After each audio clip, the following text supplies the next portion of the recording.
우리 인생은 한치 앞을 내다볼 수 없는 그런 연약한 인생입니다. 잠언 27장 1절에도 너는 내일 일을 자랑하지 말라. 하루 동안에 무슨 일이 일어날는지 네가 알지 못함이라 그랬어요. 제가 그 헬리코박터균을 제거하려고 약을 먹었는데 뭐 동네 병원에서 처방한 것도 아니고 서울의 큰 병원에서 처방을 받았는데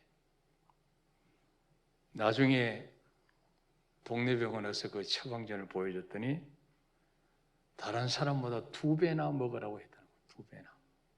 그러니까 이게 14일치를 지었는데 아침에 먹고 저녁에 먹었는데 오후부터 머리가 돌기 시작하고 그때부터 사람이 그냥 정신을 못 차려요.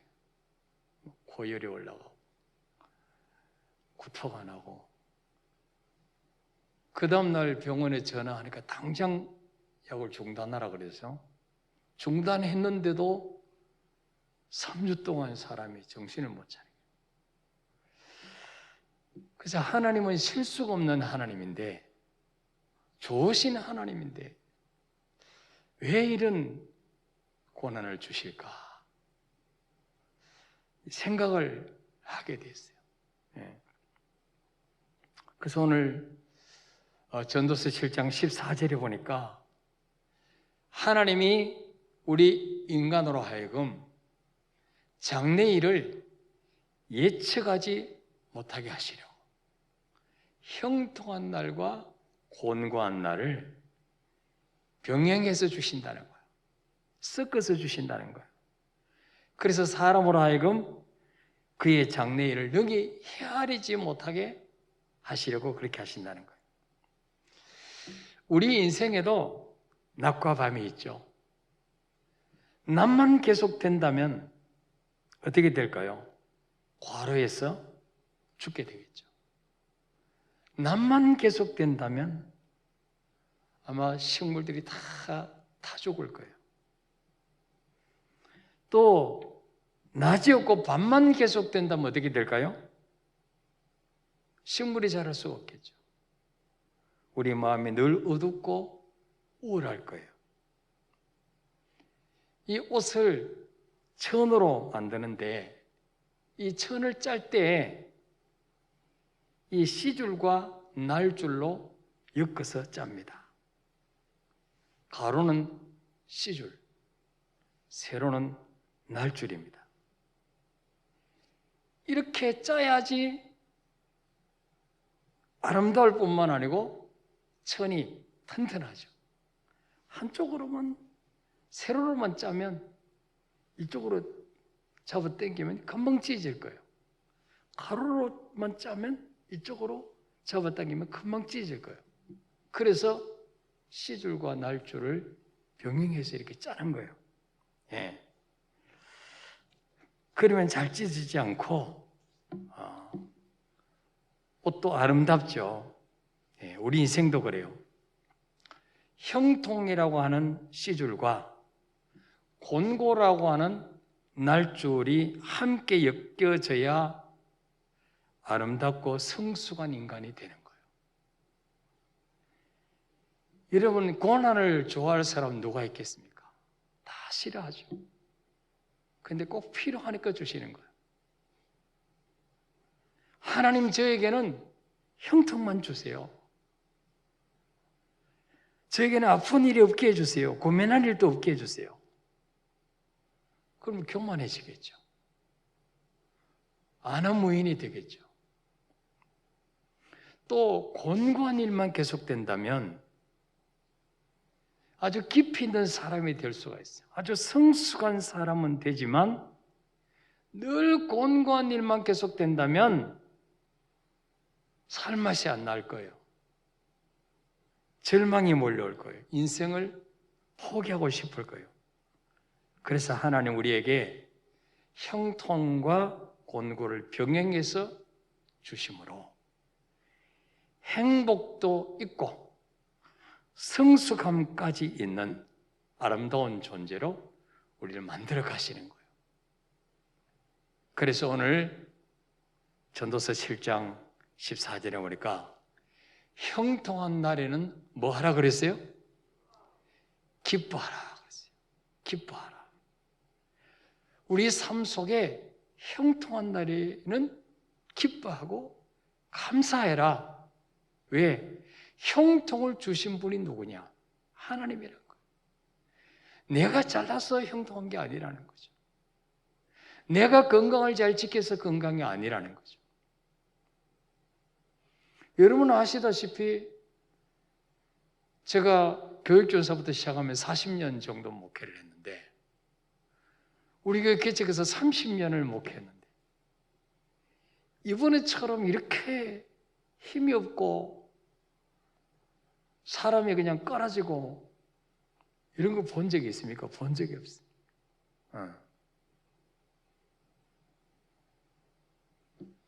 근데 이게 저는 타고난 건강, 또 하나님이 건강 주셨기 때문에 지금까지 한 번도 병원에 입원한 적이 없고 아파서 강단을 비운 적이 없다.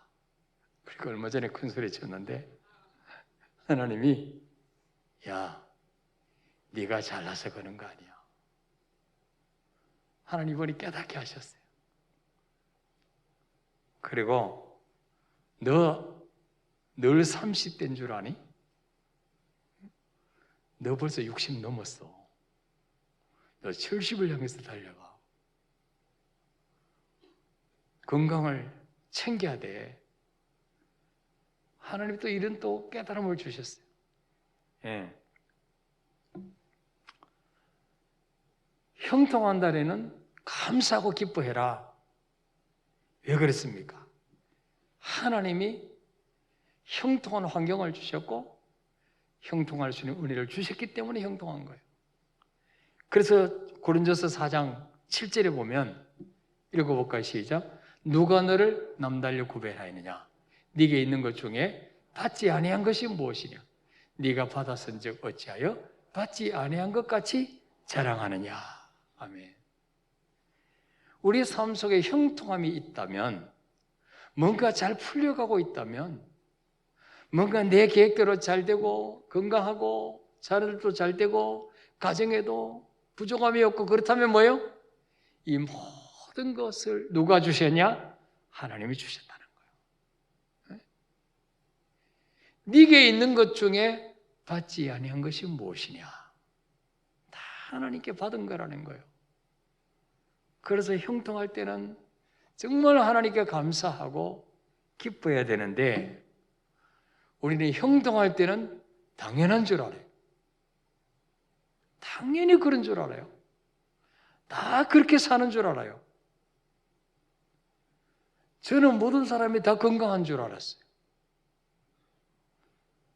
저는 이번에 제가 몸이 이렇게 되기 전까지는 아픈 사람 심정을 잘 몰랐던 것 같아요. 어째서 사람이 저렇게 힘이 없을까? 하나님이 이번에 그 이런 사건을 통해서 정말 아픈 분들의 그 마음을 더 헤아리게 해주셨어요. 우리 사람이 저하고 같이 개척해서 열심히 그냥 앞만 앞만 보고 달려오다가 이제 몸도 이제 아프고 병들고. 근데 이번에 이제 제가 우리 사람 그 아픔을 좀 이렇게 이해하게 됐어요. 왜 저렇게 사람이 늘 비실비실할까? 내가 비실비실하더라고. 여러분, 이게 말이죠. 한 일주일 만에 체중이 한 3kg 정도 쫙 빠져요. 밥맛이 없어요. 이 샤워하려고 옷을 벗고 이렇게 화장실에 들어갔더니 이게 근육이 다 빠졌어요. 다리에 하고 팔에 근육이 빠져가지고 이 완전히 할아버지 몸이야. 무슨 소말리아 사람, 그 이디오피아 난민들 뭐 도와주세요 이렇게 막 이렇게 바짝 마른 사람 있잖아요. 얼굴 몰골도 그렇고 지금 제가 열흘 동안 말이죠.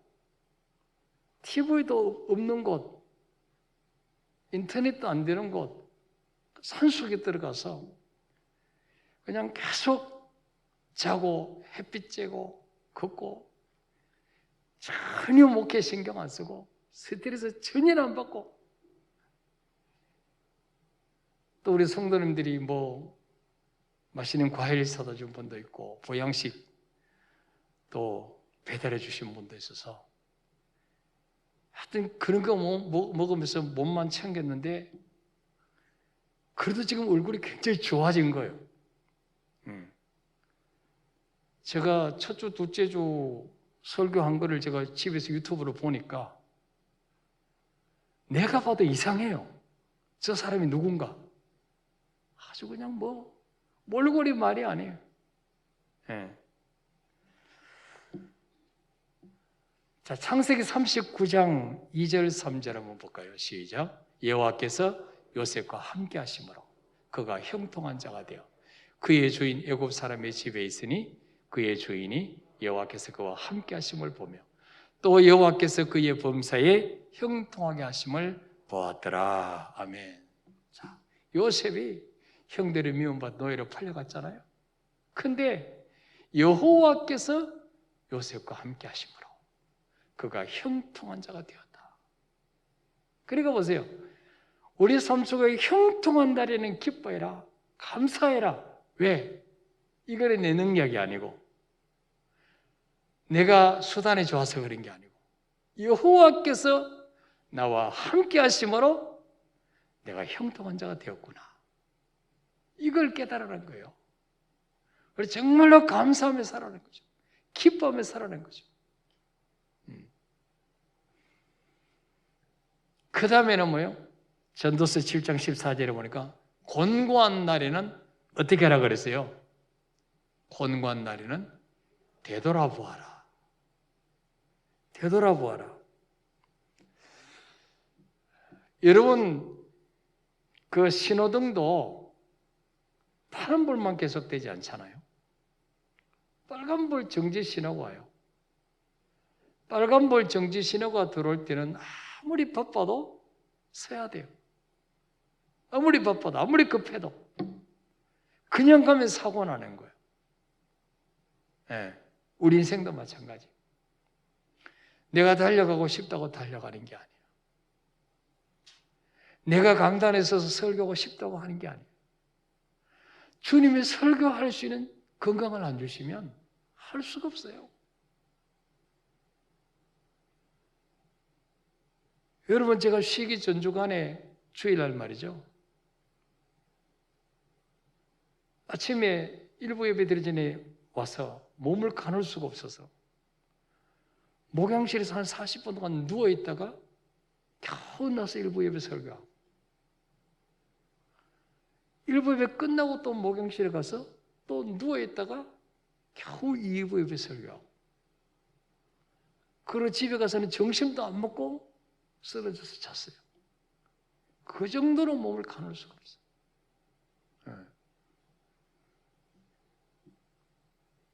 그 전날 토요일에 설교 준비를 하는데 집중이 안 돼요. 집중이. 그래서 이거 참 목회도 하나님 은혜 주셔야 하는구나. 내 힘으로 하는 게 아니구나. 지금까지 하나님 은혜로 했구나 하는 걸 또 깨닫게 하셨어요. 그래서 때로는 하나님 우리 인생에 빨간불을 켜실 때가 있어요. 열심히 사업 잘하던 분이, 열심히 건강하던 분이 갑자기 사고로, 질병으로 들어누워서 천장만 쳐다보고 있게 만드실 때가 있어요. 그럴 때는 어떻게 해야 됩니까? 돌아봐야 돼요. 왜 사랑의 하나님이, 좋으신 하나님이 내 인생에 빨간불을 켜시고 정지 사인을 하실까? 그때 내 힘으로 뭘 돌파해 나가겠다고 뛰어다니면 안 돼요. 또 꼬이는 거예요. 그때는 그냥 빨간 불 켤 때는 서야 돼요. 눕히실 때는 누워 있어야 돼요. 예. 그러면서 뭐예요? 돌아봐야 돼요. 왜 하나님이 내 인생에 이런 사건을 허락하실까? 실수가 없으신 하나님, 좋으신 하나님, 왜 그 하나님이 내 인생에 빨간불을 켜실까? 돌아봐야 되죠. 그리고 앞길이 어둡고 일이 잘 안 풀릴 때는 어떻게 해야 됩니까? 빨리 곤고한 삶에서 형통한 삶으로 유턴하려면은 하나님을 찾아야 돼, 하나님. 예. 인생에 빨간불이 들어올 때 하나님을 뒷전으로 밀어놓고 내 힘으로 살려고 한 것은 없는지 돌아봐야 돼. 그래서 아모스 5장 4절 한번 볼까요? 4절 시작. 여호와께서 이스라엘 족속에게 이와 같이 말씀하시기를 너희는 나를 찾으라 그리하면 살리라. 아멘. 너희는 나를 찾으라 그리하면 살리라. 인생에 곤고한 날이 올 때 하나님을 찾으라는 사인입니다. 그때 하나님 찾으면 살려주십니다. 아모스 5장 6절에도 읽어볼까요? 시작. 너희는 여호와를 찾으라 그리하면 살리라. 그렇지 않으면 그가 불같이 요셉의 집에 임하여 멸하시리니 베델에서 그 불들을 끌 자가 없으리라. 아멘. 너희는 여호와를 찾으라 그리하면 살리라 그랬어요. 누가복음 15장에 나오는 부잣집 둘째 아들, 고생 안 하고 자랐어요. 부모님이 부자니까 집에 품꾼들이 많았어요. 머슴들이. 양식 걱정 굶어 본 적이 없는 것 같은 내가 볼 때. 그러니까 뭐예요? 세상 물정을 모르죠. 아버지가 답답해 보이는 거죠. 고리타분해 보이는 거죠. 내가 아버지의 울타리를 떠나서 내 힘으로 한번 살면은 여기서 이렇게 있는 것보다 훨씬 더 성공할 것 같아서, 훨씬 더 잘 살 것 같아서. 요즘 뭘로 하면은 주식에 투자하면 무슨 코인? 예, 비트코인. 거기 투자하면 완전히 뭐 하루아침에 대박 날 것 같죠. 그래서 아버지 돌아가시면 받을 유산을 미리 주시오 해가지고 아버지의 눈길이 미치지 않는 먼 나라에 갔잖아요. 그런데 어떻습니까? 얼마 안 돼서 재산 다 탕진하고 흉년에 들어서 취직할 데도 없어서 유대인들이 멸시하는 돼지 치는 돼지고기도 먹지 않는데 거기서 돼지가 먹는 사료, 쥐염열매, 우리나라 말하면 콩깍지, 그걸로 배를 채우고자 해도 채울 수 없었다는 거죠. 예. 그때 뭘 깨닫습니까? 내 아버지 집에는 양식이 풍족한 품꾼이 얼마나 많은가? 나는 여기서 죽는구나. 깨닫고 아버지께로 돌아가죠. 얼마나 창피하겠어요. 동네 사람들 보기 얼마나 쪽팔리겠어요. 큰 소리 빵빵 치고 왔는데. 그래서 아마 어두울 때 들어갔겠죠. 근데 아버지는 저 멀리서 아들을 기다리고 있어요. 그리고 나무라지 않고 책망하지 않고 그 많은 돈 어떻게 했냐? 책망하지 않고 자랐다고. 너는 죽었다 얻은 내 아들이라고. 그러면서 잔치를 벌여주잖아요. 이게 하나님 아버지 마음이에요. 예. 우리 삶 속에 일이 풀리지 아니하고 곤고한 일이 계속될 때 내가 하나님을 떠나서 내 힘으로 살려고 한 것은 없는가 돌아보고 하나님을 찾으면 살 길이 열립니다. 믿습니까 여러분?